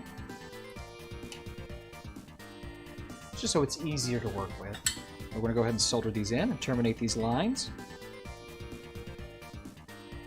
B to pin 2 of the CPU goes to B pin on the NESRGB. And A obviously goes to pin 1. Just like that. I am amazing. What can I tell you? Alright. Perfect. So now we'll just sort of move our wires into position like so. Nice and easy. I still like to keep my little spacer here because I keep a little spacer here because I don't like the NESRGB kit resting directly on the CPU. I want the CPU to be able to breathe. So we're just going to put that in there temporarily. Let's just turn this upside down. Okay, very good. Now I need to just, if I can let this go, which I think I can. Okay. A few little drops of flux here and there, never hurt anybody. I'm just going to get this in if I can. Uh-oh. Hey, I need to hold this for a second, guys. I'm so sorry. Just let me hold it like a real man would. Okay, that's just fine. I'm going to back this out just a little bit. Okay, we've got everything in frame here, I think. Great. Here we go.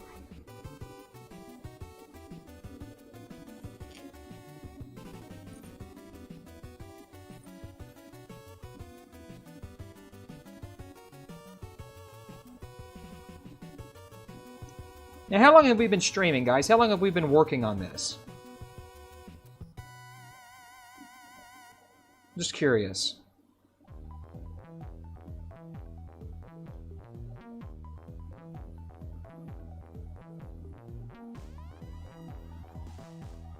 Hour and a half, and we're just to this spot.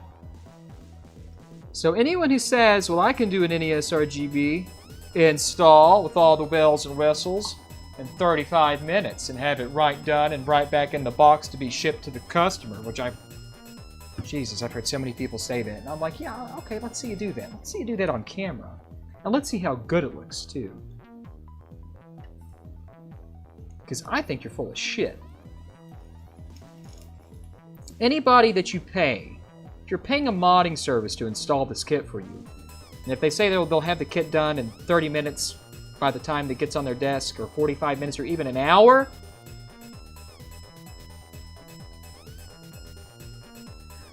I would be asking some questions. I would be asking some serious questions.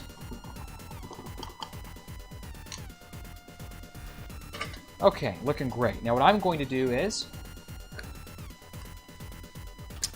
I'm going to put it in position like so. I have some IPA here, a few little squirts like that. All right, let's clean that off.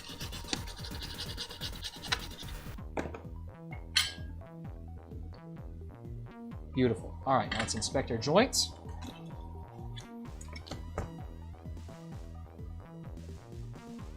Oh yeah, beautiful. Okay, great job. Nice, shining silver fillets. All right.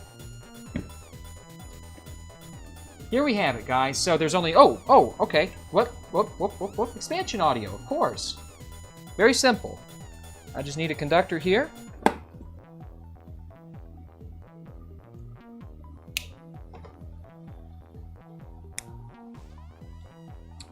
All right.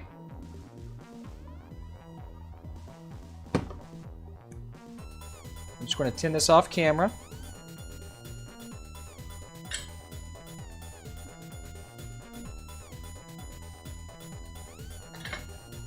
Okay, just like this. Just like this.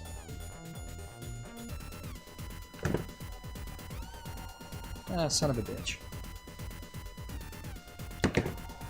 So, guys, per what I've been able to see, we had like 630 people watching peak on YouTube, and I think we've only got like 120 people watching on Twitch. So, once again, I think YouTube might be the place I should just stream all the time. Any thoughts on that? Any thoughts on that? Before we talk about that, okay, we got our spacer here, which we just pull out. J5, right above J5. You see this open via?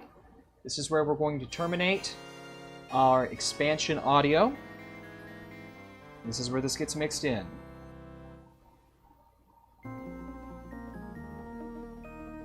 All right, so here we have it.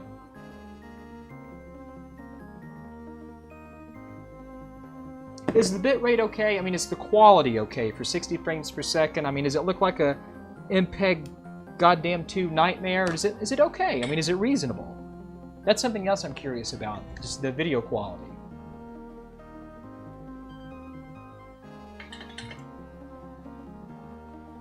Okay, so now let's just take our...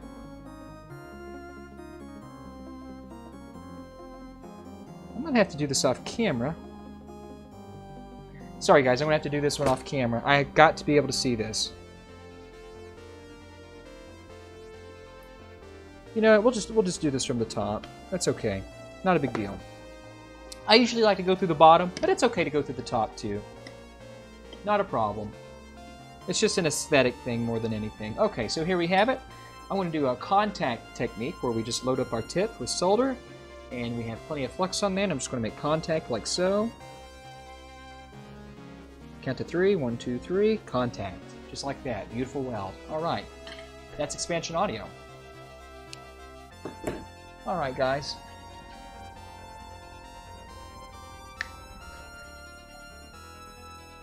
Thank you. Thank you, guys. Thank you. Oh, I'm so sorry. Guys, on YouTube, I'm so sorry about the chats. Someone sent a nice chat. Sabaris, and it will be done sensual. Kudos from a Belgian fan. Thank you, my Belgian friend. Say hi to Jean-Claude Van Damme for me. He's from Brussels.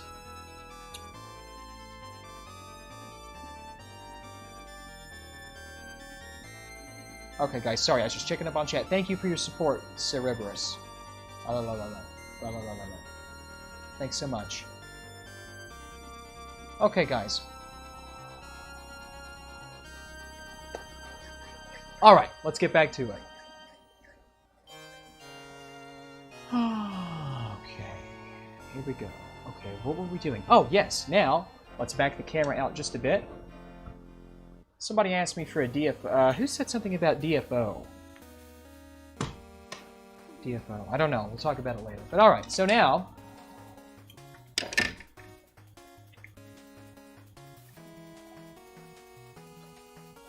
this comes off because we have a blinking light for the wind to install, and I don't think this really requires any super instructions or a tutorial in terms of like how do you install a blinking light for the wind. I have a love-hate relationship with the blinking light for the wind.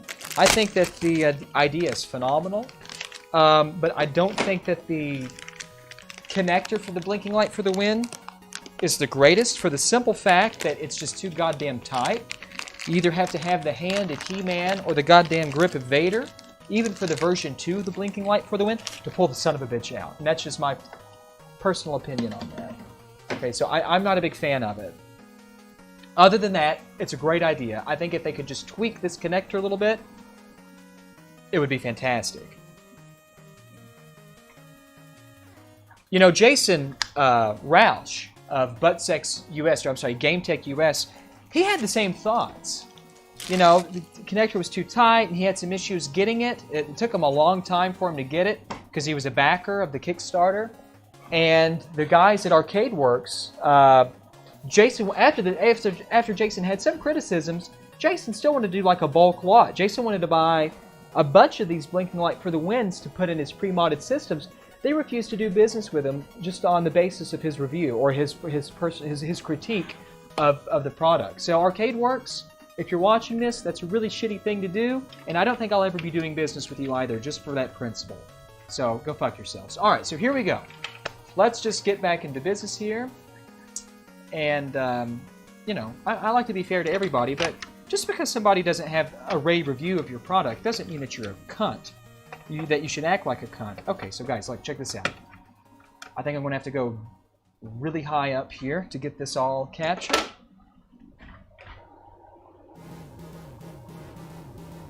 Hold on, guys. Don't be looking at my bulge either, please. There are children here. It's pretty good. Okay, how about this? Does this work?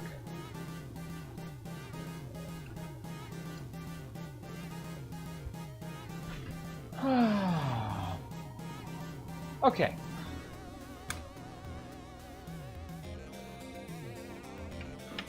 Okay, guys, I think that's going to be it. So it's really now a matter of just wiring this son of a bitch off. Now, this might be a little off. God, this is going to be really hard to do. How can I do this? I know what I want to do. Sorry, guys. Sorry to keep moving the camera, but this is just sort of the things you have to face when you're doing live shooting. Sort of the pitfalls you have to go, you know, you have to sort of overcome. I guess I'm going to have to do something like to this effect. Okay. Let me try to get the light off of this a little bit.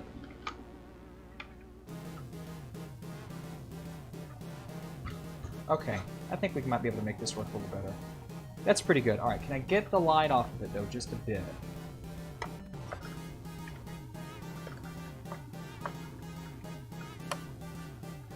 I hate this. Such a pain in the old dick. Okay, that's not bad. Okay, so I'm just going to wire this up like a real man would.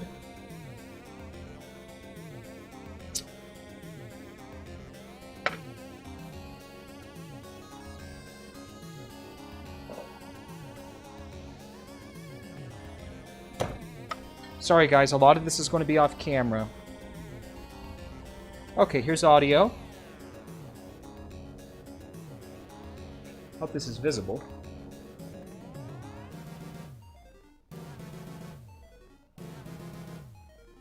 Beautifully done. Okay, I'm just looking at my pinout here. Okay, yellow is composite video.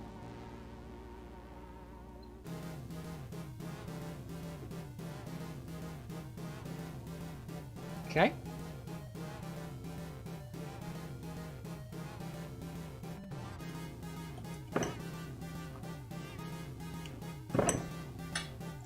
So we've got audio, now we've got composite video, almost ready to go. Man, it's so hard to grab this.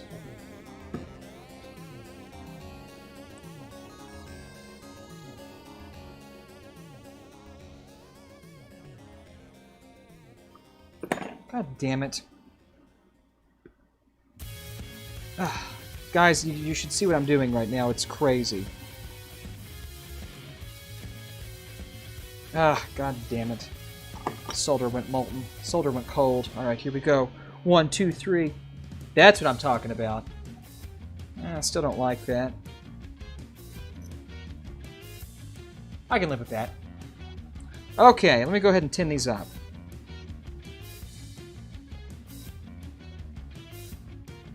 Okay. Let's see, what's next on the agenda? Orange is 5 volts.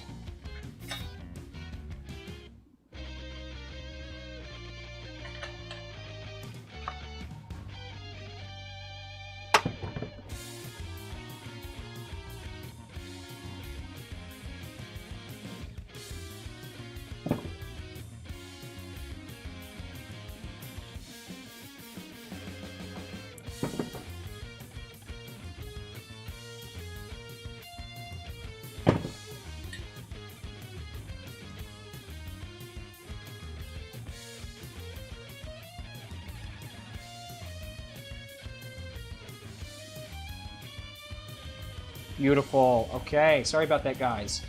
Looking great. Okay, let's see what's next. Red is ground.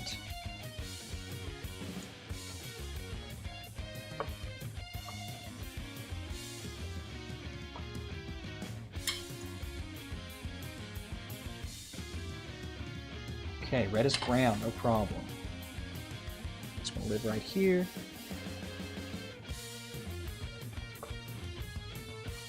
Anywho, so, you know, I hope everyone's, like, surviving COVID-19.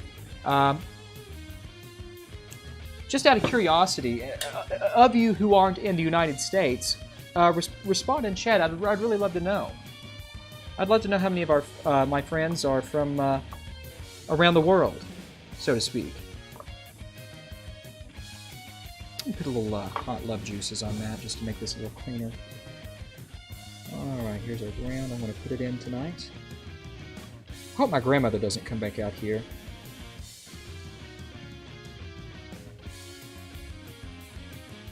There we go. Beautiful. Uruguay, okay. Canada. Canada. Alright. I'm so sorry that you guys have to share a country with DB Electronics. That's very unfortunate.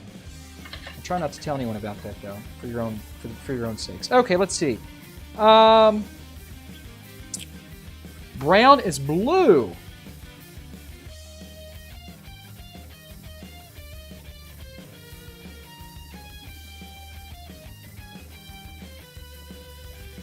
Oops. Get out of my way. Come this way, Daddy. Daddy, no. Daddy, I wanted you to not do that to me. Oh, I'm just a boy. Oh. Okay, I like to move that out of the way. Let's just trim these up. Perfect. Now, I like to do these by hand, one by one, rather than just cutting across, because I like to give a little slack in some wires, and I like other wires to be a little bit more taut.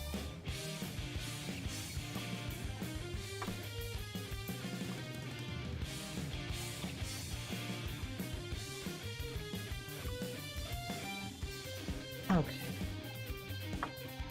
Beautiful, beautiful. Let's see, what do we got? We've got black is composite sink. Let's see, green is white. Okay, I'll just back these out a little bit here.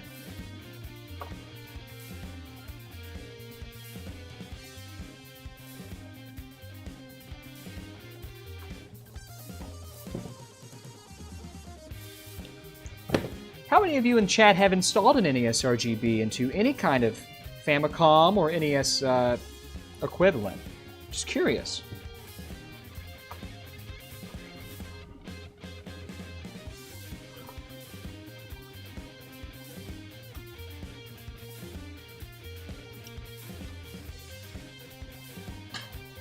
NESRGB plus NESIO, very nice. You've done a couple.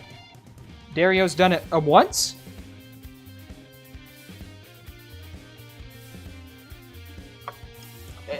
It's not the easiest thing to do, is it?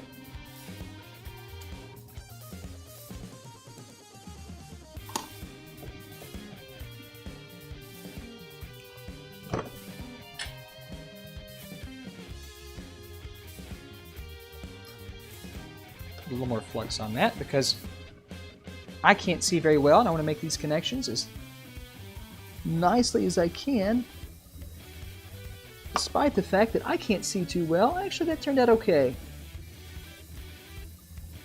Okay, looking good. Looking really nice.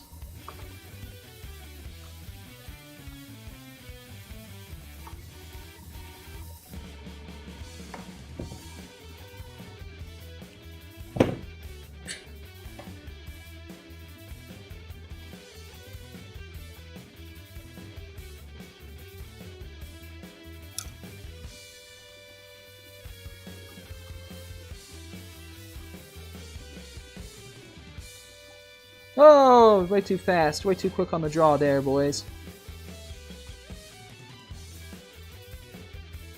Beautiful joint. All right, looking great. Nice, clean, clear fillets.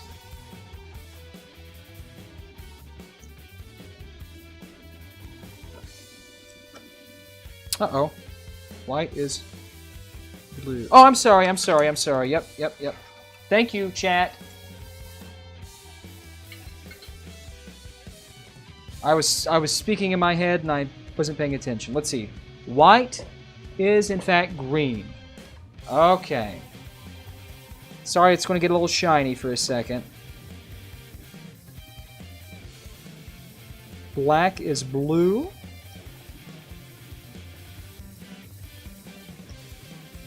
Okay. And white is absolutely green. Just like that. Thanks, guys. You saved us. Okay, now, let's go ahead and let's go ahead and give it a test.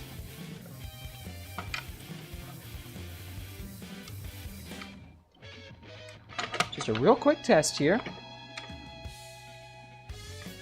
Look how nice this is. Now look how nice your wiring is. See how nice that is? See how nice and clean that is? It's wonderful. Okay. Now, we're going to back this music out. Let's see.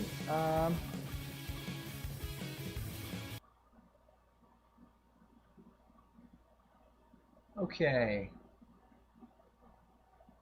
Hold on just a second, guys.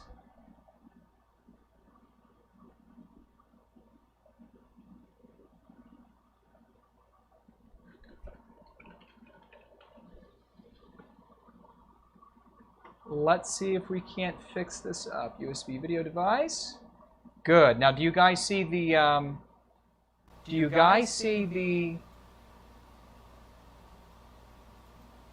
OSSC's test screen by any chance? Okay, good. Good.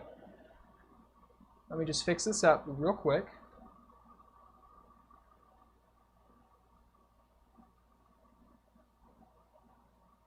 Okay, you should still see me though. Okay, great. So, we've got our system here.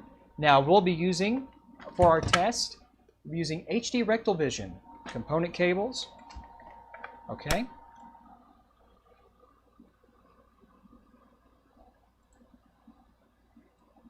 Okay, now, just one second. I need to get a couple of things.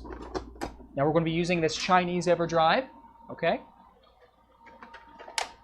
I'm going to jam it in the hole, just like that. And I'm going to make sure we are set appropriately, which we are, and I need a controller. Oh no, Daddy, don't do it to me tonight. Okay, plug in our controller here. Uh-oh, I'm missing a color. Let's see, what am I missing? Or did I have it right the first time? Okay, I'm missing red. Okay, let's see what we did.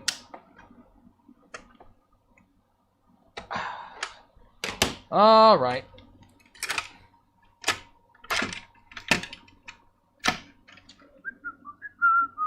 Let's see. Gray is red. Ah! Ah!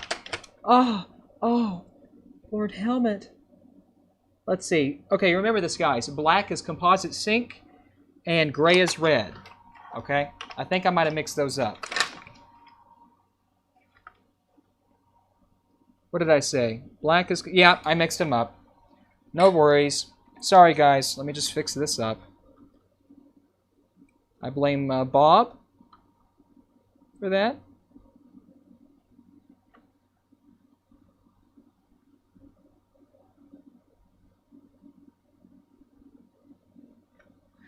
Now, before I do anything else, I just want to clean up.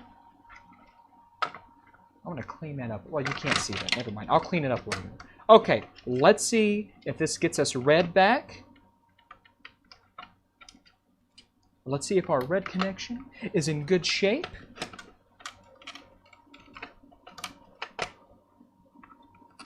Bob told me that, you know, he has relations with horses. I didn't question him. It's really none of my business. He said he was going to do some sort of photo shoot in the desert. Whatever that means, I don't know. Okay, so here we have it. Well, come out of there. I hate it. Ugh. It takes so much force and effort. Let's see, what did I do? Let me see. I know you're not supposed to do that, but I don't care. I don't care today. Okay. Let's see. All right, now, let's make sure the audio is working.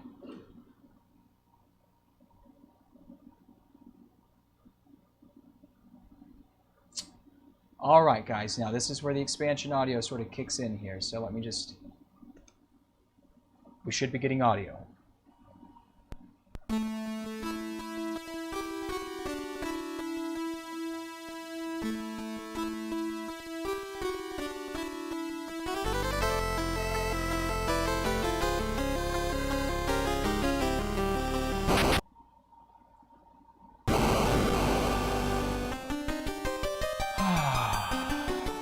Let's just enjoy it for a moment.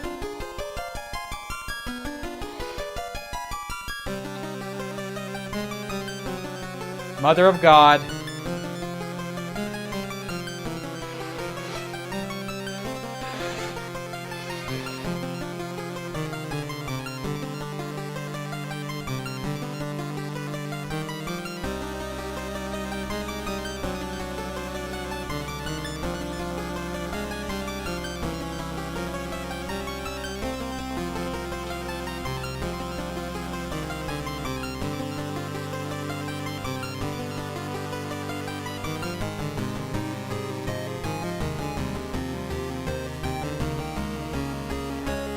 Listen to that.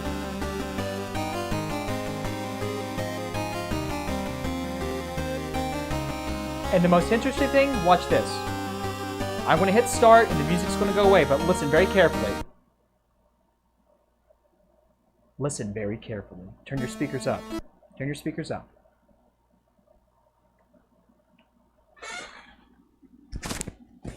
There's no audio buzz. Very low noise floor. Very low. Traditional expansion audio mods for the front loader and top loader, the trade-off is you're going to introduce a lot of transient noise into the audio, but because of the way that we do it, it's very low. So you don't have to sacrifice audio fidelity just for the sake of having goddamned expansion audio. Isn't that nice? Is that not goddamn beautiful? Let's listen to this. Let's listen to this little tune. Please, can we listen? I think we can. Ooh!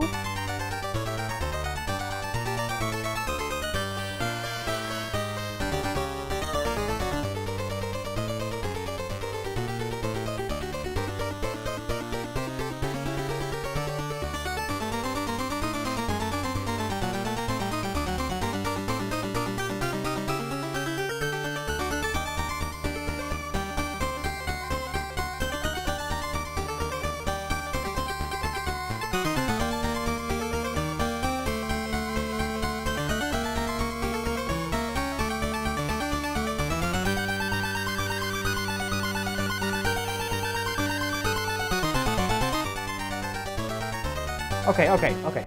Well, how about one more? Can we just listen to one more, please? Listen to this. Listen to this.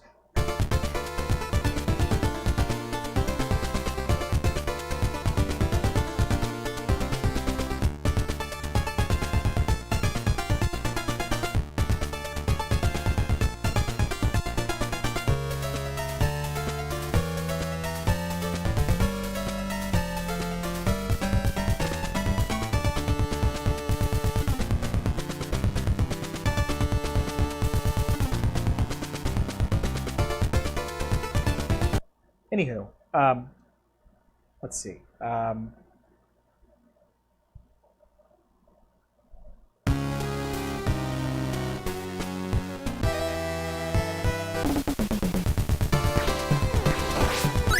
I'll try.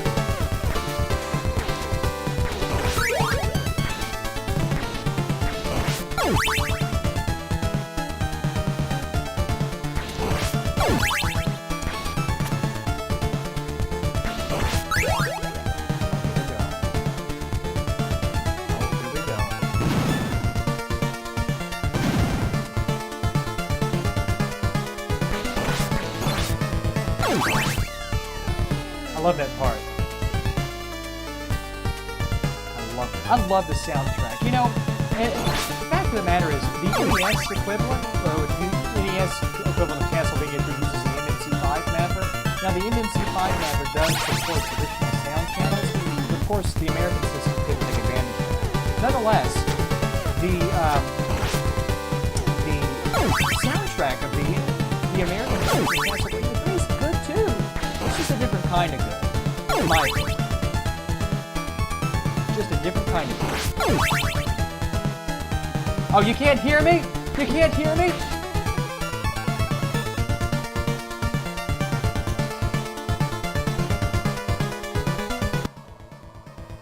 What I was saying was that the NES equivalent to Castlevania 3, it gets a lot of flack for its soundtrack, but my God, you know, for what they had to work with, for no expansion audio to for being present on the NES, it's pretty good. I think I like both soundtracks for different reasons. I can listen to them both.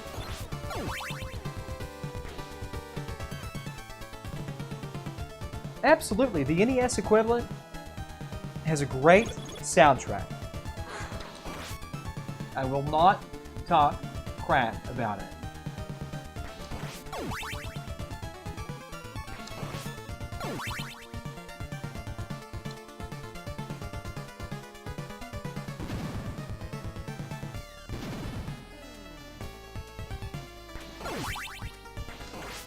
But, you know, I like I was saying earlier, I'm kind of playing with the attenuation of the expansion audio. It's subjective, you know, it's not like video. What sounds good to me might sound different to you or not as good to you, but I think I have this dialed in pretty nicely. I think this is a pretty good middle ground. I think it sounds fantastic. Oh, shit. Turn around! Anywho. Well, guys, that's really going to be about it. I'm going to jam this thing back together and get this back to the customer. But I'm so glad that we were able to stream today. I had so much fun. I hope you guys had fun today. I hope that everyone had a good time and everyone enjoyed this.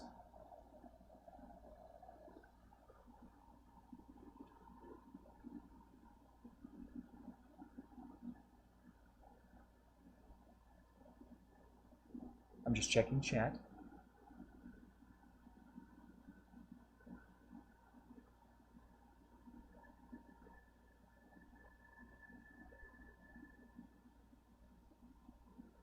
Thank you guys. Thanks. Sorry so much. I'm just checking this.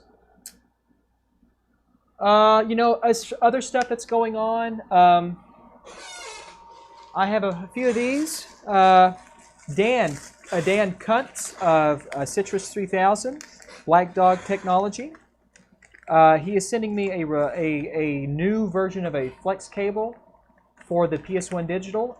I got the video is mostly shot, but I want to make sure I include that because the one that I installed, customers won't be even seeing. They'll never have exposure to that, and I want the guide that I'm making to be as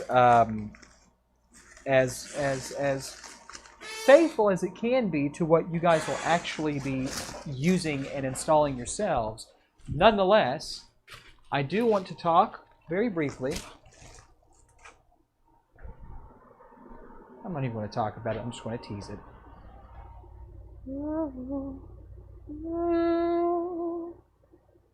The X Station is going to change the way ODEs. It's going to change the current landscape of ODEs for the PlayStation. Now, there's a couple of caveats. One, it's not plug and play. It does require some soldering. Not a terrible deal. The second one is it's only compatible with PU18 motherboards. So that's in some SCPH 5000 series and some early 7000 series. Still, that's the most common PlayStation available. That's really not a big deal either. The great thing about the X Station is that it pretty much yields 100% compatibility, and the incompatibility problems currently are already being worked on and phased out. It's the way to go. It's the total way to go. So, you know. Oh, I'm sorry. PU7, PU8, and PU18 are all compatible. Very great. Pairing the X Station with the PS1 Digital, there is no better PlayStation experience. These two mods, you don't see the other one, it's on the bench. These two mods are totally going to change the current modding landscape for the PlayStation. I just wanted to talk about that briefly. But guys, thank you so much. Thanks for coming all over me. We had a great time. We had over 650 people on YouTube. That's crazy. That's crazy. And we had quite a few people on Twitch. But I'm going to have to call it. I'm going to have to call it, guys. We've been doing this for a few hours, and I've got some other work to do. But I hope you guys learned something. I hope that you all took something from this, and that you're able to apply some of these techniques in your own life and in your own modding endeavors, and that I'm helpful, because it's all fun and games. We like to have a good time and joke, but really, I just want to teach you guys some good stuff. Some good stuff, okay? Good. GG, everybody. GG. Thank you. God bless. Keep a lookout. The new YouTube video will be out very soon. It outlines both the PS1 Digital and maybe just the X Station 2. So you guys should definitely check that out and watch it. And until next time, I hope you guys have a great, great day. Have a good weekend. We'll catch you later.